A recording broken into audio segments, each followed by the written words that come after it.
I never thought I'd find myself sitting in a courtroom, being called the cold word plaintiff, forced to recount every detail of a life the man across from me was now trying to erase. On the other side of the table sat the man who once promised to love me forever. Nathan. Legs crossed, dressed in a dark blue suit, eyes void of any emotion. He let out a soft chuckle and leaned over to whisper something into the ear of the young woman beside him. She laughed, a short mocking sound that made me clutch the file in my hands tighter, as if it were the last shred of dignity I had left. My name is Isabella. 7 years ago, I left my graphic design job at a media firm to help Nathan start a business. Back then, he had nothing but an idea and limitless confidence. We rented an old garage and turned it into our first office. I handled everything, designing the logo, building the client list, managing the books, and even hand-delivering orders because he was too busy building relationships. But this morning, in court, his lawyer stood, adjusted his collar, and began the story as if I were just a shadow living off my ex-husband's success. Your Honor, he said with pointed emphasis, Mrs. Isabella had no role in the development of green tech. Financial records show she held no official title, made no financial contributions, and was, in effect, a homemaker. I wanted to speak up, to push back, but before I could finish my first sentence, the judge cut me off. Please answer the question directly, ma'am, he said without even looking at me, eyes still fixed on his iPad. I swallowed the words I'd rehearsed for a week, the things I thought would finally make someone understand. Suddenly felt meaningless. And Nathan? He just sat there leaning back in his chair smirking. When it was his turn, he spoke with unbelievable confidence. I don't want to speak ill of anyone, but the truth is, Isabella didn't run the business, she stayed home. I built everything. Now she just wants a piece, because we're getting divorced. A soft laugh came from behind me, probably one of his new friends, people who used to eat in the kitchen I cooked in, now sitting behind me, laughing at my pain. I sat in silence. I knew if I let my emotions show, they'd see me differently, the way people often look at women who cry in public. I reminded myself not to be weak, but my heart felt like stone. What Nathan and his lawyer were doing wasn't just denying my work. They were rewriting history, erasing me from the early years filled with sweat and tears. When the court recessed, I walked out into the hallway, my heels clicking against the tile, echoing in solitude. Nathan stood nearby, laughing with his lawyer and his new girlfriend, the woman in the designer dress with a glare sharp enough to pierce through me. She really thinks a few old receipts will change anything? She said loudly, not bothering to lower her voice. I heard it all, every word. I didn't respond, I just clutched my folder tighter and thought, if the truth isn't enough to make them ashamed, then I'll make sure it can't be forgotten. Not through anger, but through preparation. That night, I sat alone in the small rental apartment I'd moved into after leaving the house I had helped pay for. A cold cup of tea in hand, dim kitchen light falling on a table scattered with old invoices, sticky notes, and a few faded photos from the early green tech days. Back when its name was just handwritten on a whiteboard. I used to think none of this would matter legally, but now that Nathan was denying my entire existence in the company's journey, I began to see it all differently. One name suddenly came back to me. Claire Robbins. Claire had been a part-time assistant during the early days. She helped me cut labels, send mail, even hand-tag our first product batch. I remembered she had a habit of documenting everything. Receipts, handwritten contracts, internal emails. We were close, but she moved on to a bigger firm and we lost touch. I wasn't sure if she even remembered me, but I knew, if anyone had preserved the truth from those early days, it was her.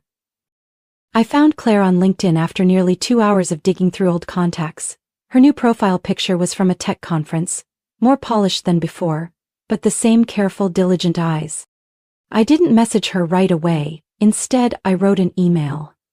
I didn't beg, didn't demand. I simply explained that I was trying to prove I wasn't the freeloader Nathan claimed, and that if she still had any materials, especially emails or documents that showed my role, I would be deeply grateful to see them. After I sent the email, I waited.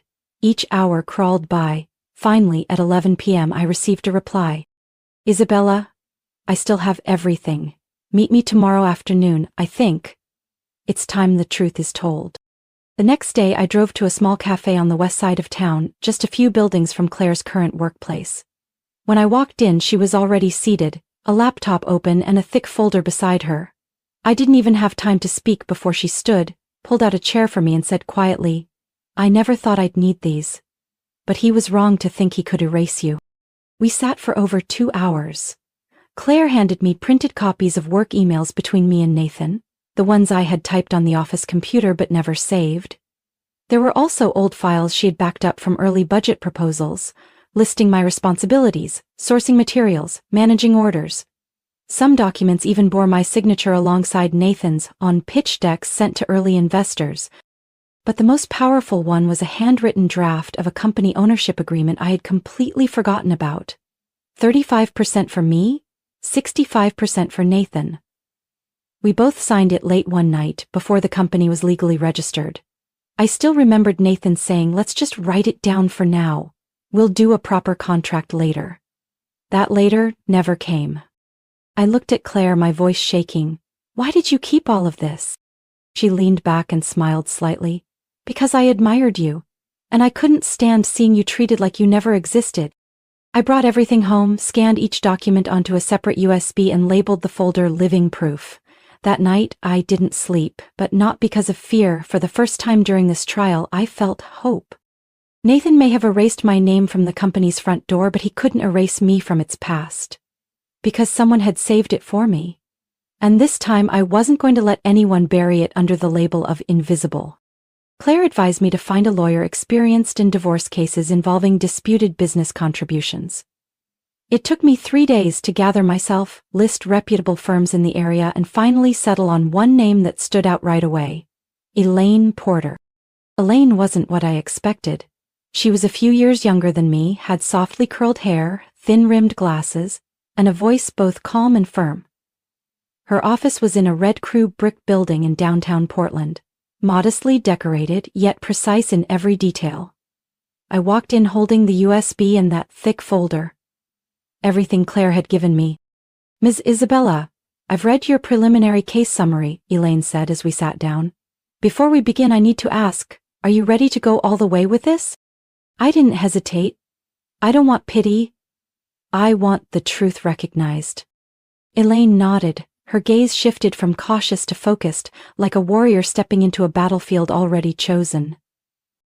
We spent the first few hours going through every piece of evidence, the emails between Nathan and me, the co-signed budgets, everything Claire had provided, especially one email, dated June 3, 2016, sent by Nathan at midnight, after we'd landed our first big client.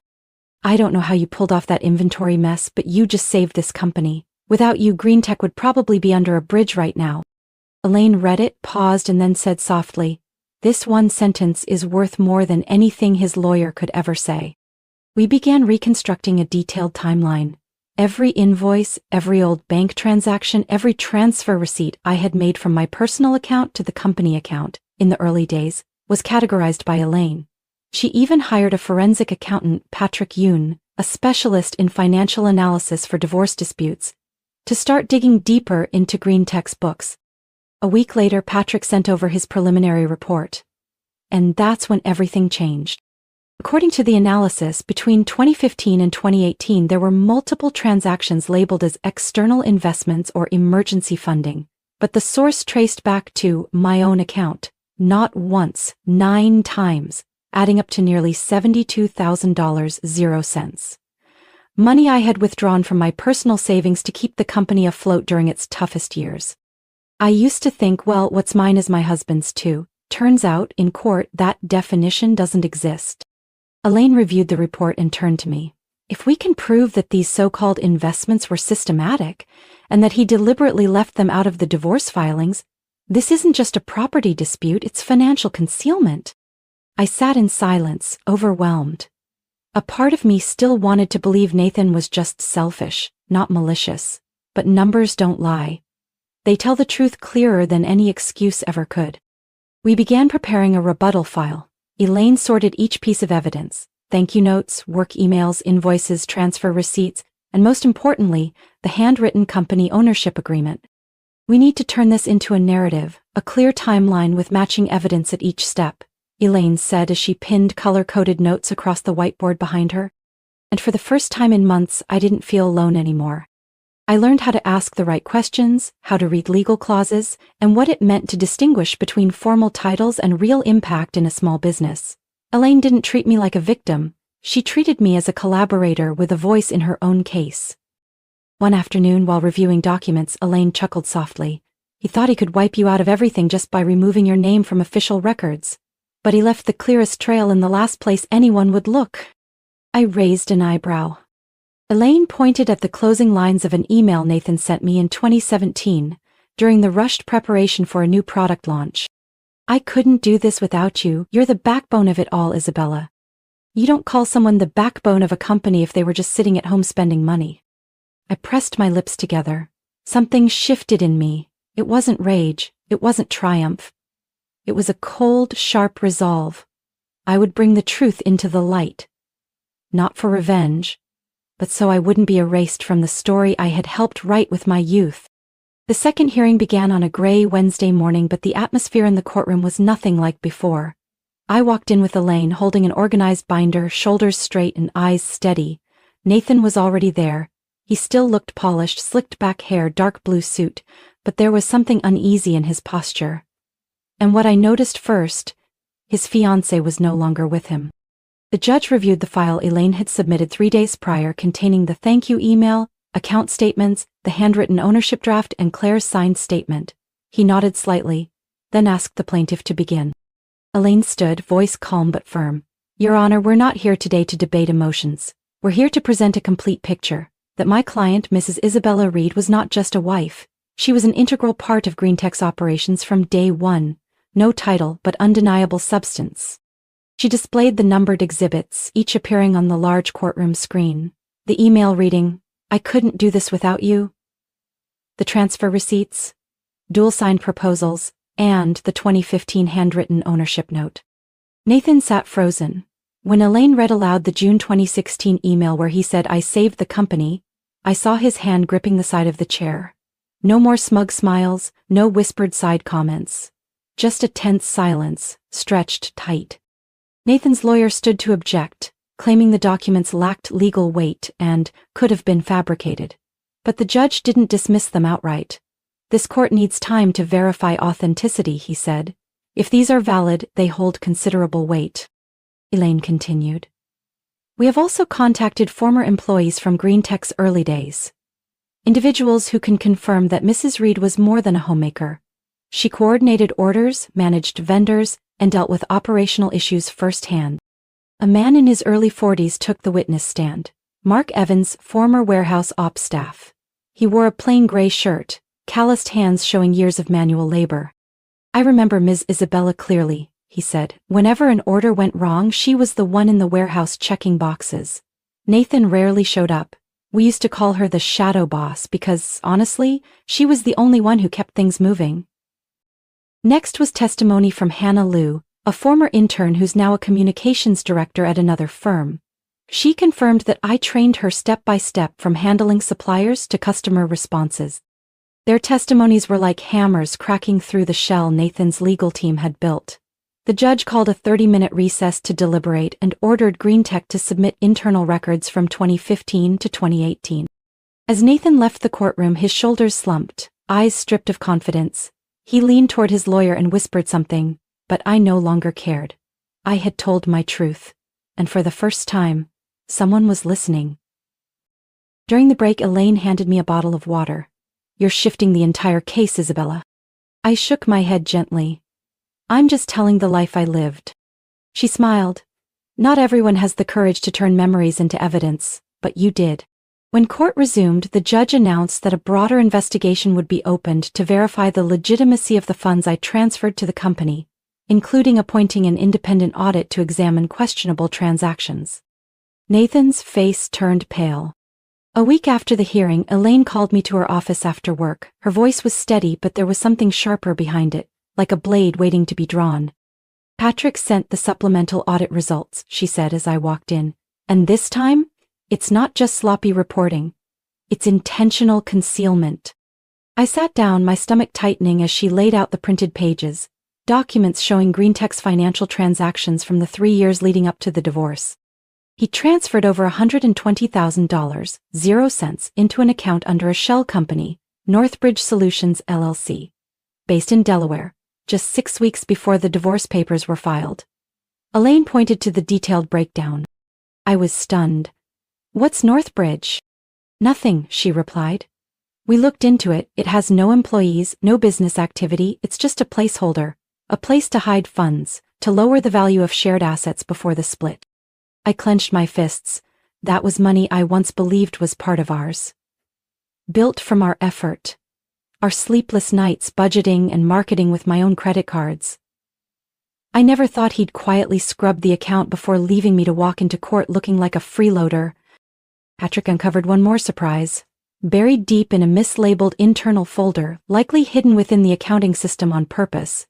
It was a file titled 2015 Capital Advance Personal, clearly documenting an $18,750 0 cents transfer from my personal account to the company's, used to pay for the first equipment order with our supplier. That transaction was never disclosed in any of GreenTech's financial statements during the asset division. Do you remember making this transfer? Elaine asked. I nodded slowly. He said there was an issue with his bank. I pulled money from my savings so he could sign the contract early, and then I didn't think about it again. Elaine crossed her arms, her expression tightening. But he thought about it. And he recorded it. He just never shared it with anyone. That same afternoon, Elaine filed a motion to expand the financial investigation, attaching the newly collected evidence. The judge accepted the motion, and for the first time I saw him look at me with thoughtful eyes instead of detached indifference. He ordered Nathan's team to submit all financial records dating back to 2015, including correspondence with his personal financial advisors, within 7 days. At the next hearing, I was no longer the one being questioned, I was the one awaiting answers. Nathan arrived late, looking exhausted, his tie loose, dark circles under his eyes. His lawyers scrambled to organize papers as Elaine began presenting the new findings to the court. Your Honor, she began, we are not only outlining the concrete contributions my client made in building this company, but we are also presenting evidence that the defendant intentionally concealed marital assets by moving funds into an offshore account disguised as a shell company. The opposing side objected, but the judge ignored them and addressed Nathan directly. Mr. Dalton, he said, voice sharp, why was there a transfer from the company's account to Northbridge Solutions just 6 weeks before the divorce filing? Nathan stammered, I was advised that it was a reasonable way to manage cash flow. And the funds Mrs. Isabella transferred to the company in 2015. Did you acknowledge those? I don't quite remember. Elaine stepped forward and placed a thick document binder on the judge's bench. Then what is this? An internal company file clearly listing the transaction amount and sender as Isabella Reed.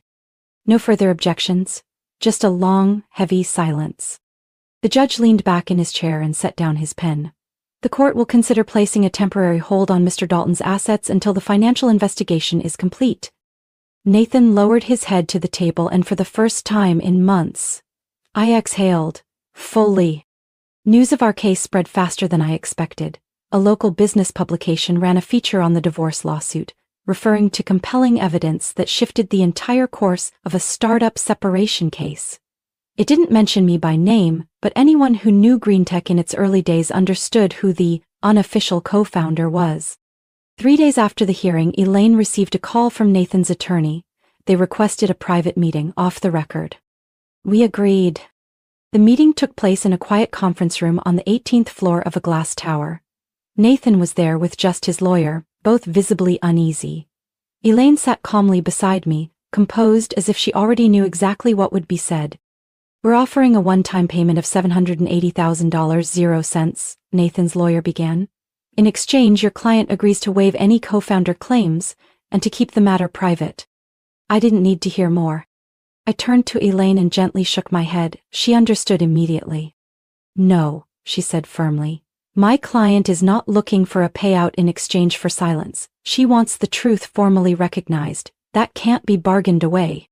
Nathan didn't look at me. For the first time he had nothing to argue, nothing to pretend. I remembered those nights when we folded flyers in our living room and he'd joked that someday he'd write a memoir and dedicate the first page to me. Now, when all I wanted was to have my name acknowledged, he tried to erase it. as if I never existed. 1 week later, the final ruling was issued. I was present in court alone this time. Elaine said I didn't need to be there, everything was already clear, but I knew I had to hear it with my own ears. I needed to hear the judge say the words I'd waited 3 years for. The court finds, the judge began, that Mrs. Isabella Reed made substantial, continuous and systematic contributions to the formation and growth of Green Tech. He looked up and straight at me. Although no formal ownership agreement existed, the evidence establishes her role as an unlisted co-founder, and therefore she is entitled to legal recognition. My chest felt like it finally opened up. Not from victory, but from finally no longer being a shadow in the story I helped write. The ruling included full reimbursement of the $72,000 0 cents in personal funds I had transferred from my savings account, along with an additional compensation equal to 28% of the company's value based on the audit report. An amount Elaine had demonstrated matched my operational role in the first 3 years. The court also ordered Green Tech's internal records to be amended to recognize me as one of the original founders, even though I no longer held any shares. I left the courthouse in silence, no reporters, no crowds, but my steps were lighter than ever. That day, when I returned home, there was an envelope on my doorstep. No name, just a handwritten note. I owe you an apology. Inside was a small letter. It was from Eliza, Nathan's former personal assistant. The same woman who had once smirked at me in court. I read the documents released by the court. I had no idea the truth had been so twisted. I'm sorry I believed the wrong story. And thank you for not staying silent. I folded the letter and tucked it into the drawer beside my desk, not because I needed the apology, but because I wanted to remember. When one person dares to speak up, another can find the courage to face the truth. A few weeks later, Green Tech quietly removed the entire Founders section from its official website. In the new About Us page, they listed individuals who laid the foundation of the company, and my name, Isabella Reed, appeared first. No fireworks, no celebration. Just one bolded line still and silent on the screen. And for me, that was enough. Nearly a year after the ruling, I stood backstage at a conference center in Seattle, holding a stack of notes, my heart surprisingly calm. A young woman in a beige blazer walked over, smiled softly, and clipped a mic to my collar. "Ms. Isabella, you're on in 15 minutes, the whole room's excited." I nodded in thanks and turned to the mirror. Reflected back was a 39-year-old woman. No longer the forgotten assistant, no longer the wife behind someone else's company. It was me, a woman who had learned how to reclaim her voice, and now was sharing that strength with others. The conference theme that day, the forgotten voice, and how to reclaim it. As I walked onto the stage, the lights hit my eyes, but I didn't blink. I looked out at the audience, young women taking notes, middle-aged women leaning into each other, and even a few men nodding respectfully. No one knew my full story, but they came to hear the truth, that too many had once ignored. I was once called irrelevant, unimportant, a burden, I began, my voice steady and clear. But the scariest thing isn't when others diminish you. It's when you start believing they're right.